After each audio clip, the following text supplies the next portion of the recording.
গত 24শে নভেম্বর এরকম একটি ঘটনা ঘটে। কাঞ্চন এলাকার আব্দুর রশিদ থানায় হাজির হয়ে একটি অভিযোগ দায়ের করে যে তার ছেলেকে, অষ্টম শ্রেণীর শিক্ষার্থী নাম শাহরিয়ার, তার ছেলেকে জিম্মি করে ডাকাতরা দিনের বেলায় ডাকাতি করে 10 ভরি স্বর্ণ এবং 10 লাখ টাকা নিয়ে যায়। উক্ত অভিযোগের প্রেক্ষিতে আমরা থানায় একটি মামলা রুজু করি। মামলাটি তদন্তাধীন ছিল।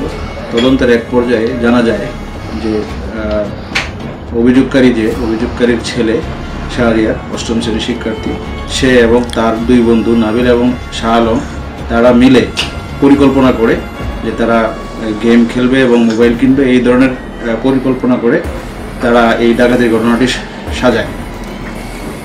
তারা এই যে ডাকাতির ঘটনাটি সাজায়, তারা ওই ছেলেটা শাহরিয়ার সে নিজেই নাটক তৈরি করে ঘরের ভিতরে তাকে জিম্মি করে তার ঘর থেকে 10 লাখ টাকা এবং 10 ভরি স্বর্ণ নিয়ে যায়।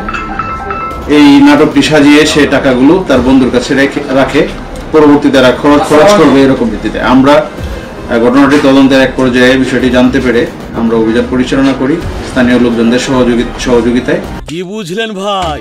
অনলি যেটাই চাই। 3 জনকে গ্রেপ্তার করতে সক্ষম হই, শাহরিয়ার, শাহ আলম এবং নাবিলকে। তাদের নিকট হতে এই যে ডাকাতি নাটক সাজিয়ে যে টাকাগুলো নেওয়া হয়, এই টাকাগুলোর মধ্যে আমরা 2,78,000 টাকা উদ্ধার করতে সক্ষম হই। পাশাপাশি 2 ভরি স্বর্ণ উদ্ধার করি।